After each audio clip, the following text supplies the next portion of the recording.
Hi everyone and welcome to the Crows Show, brought to us each week by Chemist Warehouse. I'm Mark Bickley. And I'm Milana Smith, and together we'll learn a little more about the players and coaches at the Adelaide Football Club as the season unfolds. Coming up in today's show, off the boards and into the boots, making the transition from basketball to football. It's a big step, but one that I'm certainly looking forward to and certainly challenging. And the comeback that was 960 days in the making. Well done. You're in. In? Well, beautiful. But first, it's now 20 years since the first showdown, and in that time there's been plenty of pain and just a little blood spilled in the heat of battle. But perhaps the most infamous showdown didn't happen on the field, but in a hotel car park in Henley Beach. Let's turn back the clock to revisit the rumble at the Ramsgate. According to an anonymous witness who rang radio station Triple M, things quickly got out of hand. They all ran out and she was on for young and old. How many players involved? At least 10 from each team. There was punches, blokes being thrown on cars. Yeah, everyone wanted to talk to me outside, so I thought, oh, well, what's this about? He went to try and knee me in the private bits, which is unusual for a Port Adelaide player to try and do something dirty, I must admit, especially Kari. I knew if he got me in the headlock, I was in a bit of trouble, and then I had to resort to the dirty tactics and go the squirrel grip on him to release the headlock. I think Kari might have went flying across the front of the bottom when I threw him. 7 News has been told Port's Josh Carr was having a friendly chat with the Crows' Kane Johnson near the bar when Crows captain Mark Rasciuto became involved. You know, and Port were beating us badly and we were sick of it, and you know, it's probably not often things like that happen in footy anymore, but look, no one got badly hurt. You know, you want your players sticking up for your club, and that's what Port boys did, and that's what we did. And there was a lot on the line back then, and I was really frustrated with you know, what was happening on the field. Kari was getting the better of me with tagging tactics. He didn't like, I guess, a few of the things that I probably said to him on game day, and you know, I was just a young buck trying to find my way, and it didn't really matter who it was. I had a fair bit to say. The hotel manager confirmed about 20 players from both teams were brawling in the car park for up to half an hour. And then we thought, right, we better get out of here. We could hear the cop cars coming, so we all did the bolt, and we had to thought, well, we've got to ring Johnny Reid and let him know before this gets out. Well, I got a phone call, I think it was around about midnight-ish, 12:30, from one of the players. I think it was Roo, to say there'd been a bit of an incident. I said, how big an incident? He said, oh, it was pretty big. And Reedy went through his, you know, 3 or 5 things he had to ask, and all, you know, blah, blah, blah, blah, blah, blah, blah, blah, blah. But did you win? And we said, yeah. He goes, that's all right then. So Reedy was happy with it, as long as we won. Reports of black eyes, cracked ribs and facial injuries have been denied by both team managers. I don't think anyone got hit. I don't think anyone got really hurt in it. Not that exonerates their actions, of course, but from our point of view, it was out of order. The penalties that we copped, I think it was, you know, a suspended fine and this sort of stuff, and that we got away with it. Times have certainly changed. There'd be hell to pay if something like that happened today. Now, when Crows players' thoughts turn to other sports, basketball is a clear winner, with intense interest in the NBA. Hugh Greenwood knows more than most about the game, having successfully moved from professional basketball to football. His excellent progress has been rewarded with co-captaincy of the Crows Sandful team. Quick to play on, great smart by Greenwood. Yeah, it's a huge honour to be named sample captain this year. It's been a big 12 months for us, so it's a big step. I know last year we came in worrying about what we needed to do and catch up and get up to speed with playing footy again, and now it's our role 12 months on to help younger guys and help the sample group. I've been fortunate enough to captain pretty much every side that I've been a part of, from state teams to under-19 World Championships to AIS, so I'm a bit familiar with the role, but you won't see me yelling and carrying on, but I'll certainly be getting around the boys and telling what they're doing right and what they can improve on. Congested, oh, back, Greenwood takes the fly, takes the mark. My goal is obviously to play AFL, as it is with any of the sample, whether you're captain or not. Everyone on that list is trying to play AFL footy and contribute. That was my first question, was it going to hinder that? And they said absolutely not. If anything, it's going to help. I feel like they've certainly improved and come a long way. Obviously still a long way to go, but I think it's a credit to the coaches and the boys and the PBT staff and all that at the club that's helped me fast track. When I first got to the club, it was all about, you know, what can you do to improve, what can you do here, what can you do there. So now it's getting really specific to what I need to do to get to the next level, which is good. It's not working on a bunch of different things. Now I'm getting to that level where it's only a couple of things. A lot of guys that have come from basketball backgrounds and do well in the footy field, so I obviously want to improve as a footy player and continue to learn different stuff with the footy stuff, but also not go away from some of the natural instincts that I've learned from playing basketball. Chea Greenwood. It had been in my goals for so long just to get an opportunity, just to get a taste of what it's like. And I was fortunate enough that Pikey and the coaches gave me that. And for me, it was just about developing trust with players that I hadn't played with. It's always good to tick off some stuff off the bucket list too. You know, being able to say that I've shared the same ground with Tex, and it's something that can never be taken away from me. But now hopefully I've got a taste for it, and I can actually get out in an actual AFL game and tick that one off too. I feel like I'm in a good place and heading in the right direction. And this sample captaincy is just sort of a little cherry on top. Of course, Josh Jenkins was also a professional basketballer before switching in 2010.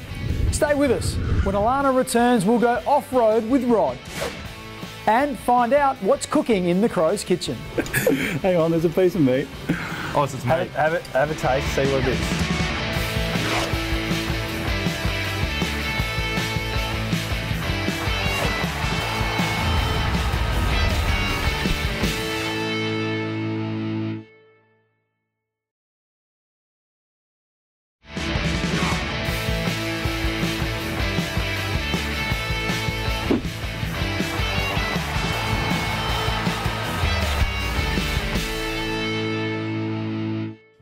Welcome back. Well, we all know from the first showdown that Rod Jamieson doesn't mind the rough stuff. So we thought we'd put him behind the wheel of the Toyota Hilux and over a challenging four-wheel drive course at Saunders Gorge outside Adelaide. And Tony Modra thought he'd go along for the ride.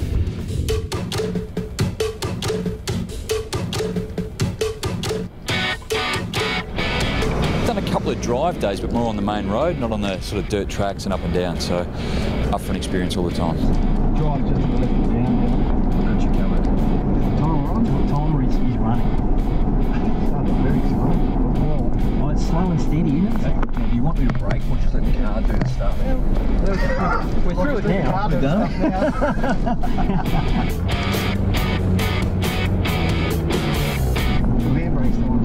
No, it's not. We got stuck up here on the top where you're on two wheels. He's like a 10-year-old in the back, just going side to side like you would on a roller coaster. A bit show on the back seat. Well driven, Gemmo. Oh, yes. Not so bad going up. It was probably coming down when you sort of just nose down first, but no, really impressive at what it can do. Oh, it's great in the front seat when you come through. Oh, I'm taking my foot off the brake. Yeah, the impression was taken. Just close your eyes. And stop the clock. That's it. Well done, Gemmo. But that was actually really good. It was great. Really good.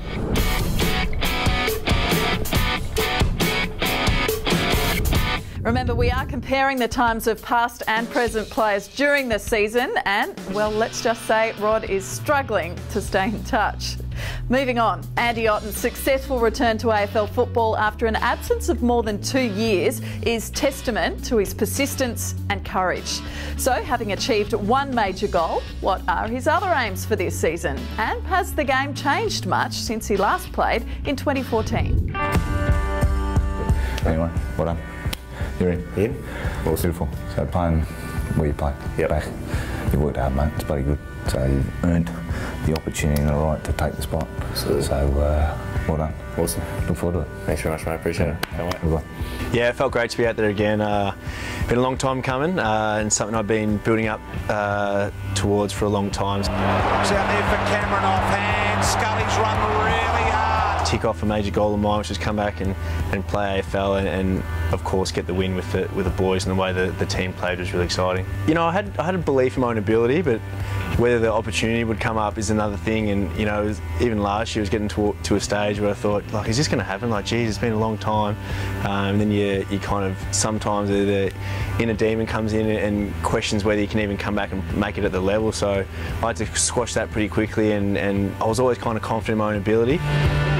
In the pre-season, that was my first pre-season this year for a couple of years. I did notice a difference just with the running we do, and even just the ball movement in our training. It is slick and quick, and you know, I knew that's what I was coming into, so I had to adapt to that. And gee, it's quick on the weekend, and just how much turnovers cost goals these days, because teams are so good on the counter attacks. You've got to be really sure with your ball movement and your kick. So I did a lot of work in the pre-season as well, just on your skills, because you know, that just shows turnovers really cost goals these days. I've had a fair few chats to Dan Menzel. He's been a really good person to lean on. You know, I did my rehab with a bloke called Mike Snelling. He's really good to talk through with this kind of stuff as well. And then my close family and friends and fiancée as well. She's been by my side the whole time, and always good to lean on. Andy is one of the most likeable guys you'll ever meet, a fantastic club man. Now, when players are not training, relaxing or driving off-road, we put them in the kitchen to find out exactly how much they know about food. We saw Tom Lynch try to get the better of Daniel Talia in the taste test. Tales was up to the challenge, so this time we'll reverse the roles. It's all thanks to Thomas Farms. Hi guys, down here at Harrods Scarf with Thomas Farms Kitchens. We're here to prepare a healthy meal, and as athletes that's really important. I'm going to have Tommy Lynch down here with me today. We're going to be cooking a spiced beef skewer with a couscous salad, and we're going to see if Tommy can guess the ingredients with a blind taste test. So we've got the couscous salad here, so just boiling water on it. This is the best bit here to meat, spiced beef skewers, so we're going to put that on, cook that. Bit of mint, coriander. I'll mix it up. I don't want to give him a strong taste of anything. Make it hard for him. I'll chuck this on and we'll see how Tommy Lynch goes when he comes in. That looks absolutely delicious. All right, Lynch's moment of truth here. I'm going to bring him in. He's going to have a taste test. We'll see how he goes. Help me through this, Dan. The chair's there, a lot of trust comes into here. No, don't sit yet. Don't sit. Do you want to maybe cut it up for me, or it's cut up, mate. It's going to be quite hard to cut it up. I can't see. Straight in front of you. Straight in front of me. Hang on, there's a piece of meat. Oh, it's have a taste, see what it is. It's beef. Correct. What's that what's that rice, that type of rice called? It's not rice. I can't, yeah, you're on the right track, but I can't give you... You can. Can't give it to you. Help me. No. You've run out of time, open up. It's all couscous. Couscous. I don't eat couscous. So I do now though. I just didn't think you were able to cook that much. I didn't think you had that in you. So well, I'm pretty good, aren't I? I knew the beef you might have had in you, but not cooked this well anyway. Maybe I should try cooking it home. Still to come on the Crow Show, having a laugh with Smithers and D-Mac. Who's the stingiest player at the club? You'd be up there, but... And the Crow who pulled the plug on the power.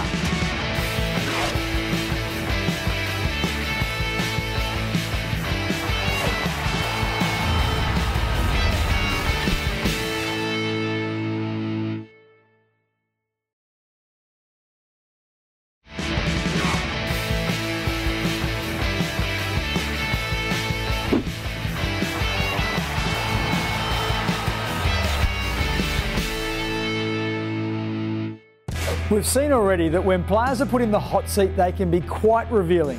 So what will we learn this week about David Mackay when club funny man Brodie Smith gives him a 1-minute grilling, all thanks to Victory Verandas?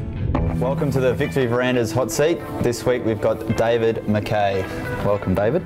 All right, where were you born? Melbourne. Club support you growing up? I was a Demon supporter. Which player at the club thinks they are the funniest? Rory Atkins, without a doubt. Yep, and who's actually the funniest? I'd say probably Dougie Drysense. Dougie, yep. Sticking with your old boys. Who rates himself in the media? Rory Laird. If you could be professional at any other sport, what would it be? I'd love to be good at golf. Who's the stingiest player at the club? You'd be up there, but... So far from the truth. Kyle Hardigan. Wow, he'll be flat with that. Yeah. This is an interesting one for you. Socks up or down? Socks down. I used to have them up, but I changed it down because I started cramping a bit in my calves. Socks got too tight. If you could be anyone else in the world, who would you be? Probably Roger Federer. Oh, look, I think I just admire him, and I think he'd be great to be in his shoes for a day. Cash wouldn't be too bad either. Yeah, added bonus, mate. All right, thanks for joining us, D, mate. No worries. Brodie Smith there having a bit of fun at David Mackay's expense. Now, not many players have pulled on a Guernsey for both the Power and the Crows. Matt Bode is one who has, and he recalls the experience. Redgrave playing the role of rover into Bode. A characteristic of most football fans is that they don't like a former player moving to another club, regardless of the circumstances. Matthew Bode can testify to that. After 3 seasons with the Power, he transferred to the Crows in 2001. And it probably wasn't until the year after, when I played in the first showdown against Port, that I actually felt at home at the Crows. And you know, I certainly found it tough playing against the old team at first, but after a while, you know, the place just felt like home to me. Naturally, the fans let their feelings be known. I felt like the Adelaide crowd were really welcoming, and as expected, the Port crowd were a bit dirty. After 7 years with the Crows and a spate of serious injuries, Matt retired from AFL and established his own health studio. But 4 years later, with the help of Stephen Schwert, he returned to Westlakes as strength and conditioning coach. Yeah, I still do a bit of work. I mean, it's a pretty demanding job, so I'm pretty time poor. I'm lucky that the job itself requires me to do a bit of work with the boys as well, so I'd like to think I'm still in reasonable shape. Of course, fans still get to see Matt every game when he's out on the ground as a runner. I feel like I've been very, very lucky, not only to be able to play, you know, 110 games of AFL footy, you know, 80 at the Crows and 30 at Port, but to be able to work in the club after playing, you know, it's fantastic to be around motivated people all the time, and these guys are certainly motivated here. Matty still looks fit enough to get a few kicks today. Stay with us. Alana will catch up on some of the highlights from social media. And you could be our face in the crowd.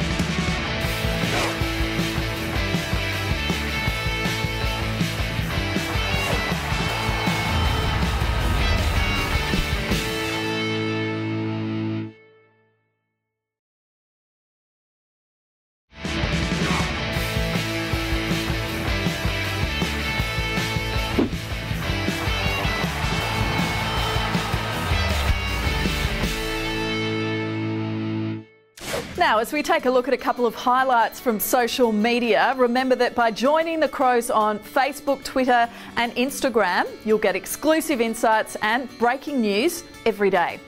Now, first up, a special moment for young mascot Zach, who's recovered from heart surgery to realise his dream of running out with his team. And Claude the Crow shows us there's a bit more to his character than we've seen before. And now this is the segment where it pays to be seen at the football. If our face in the crowd this week happens to be you, make sure you contact the club before 5 p.m. next Wednesday. Be ready with some photo ID and you'll receive a merchandise pack. That just about wraps up our show, brought to you by Chemist Warehouse. Make sure you watch next week when we'll catch up with two good mates who, through the luck of the draft, finished up at the Crows. So I was a late induction into the AFL Academy, and Jordan was obviously already in that. He was one of the new boys in the second year. And yeah, I guess all the boys got around him, and I think we just clicked from the start. Personalities got along, and it was good.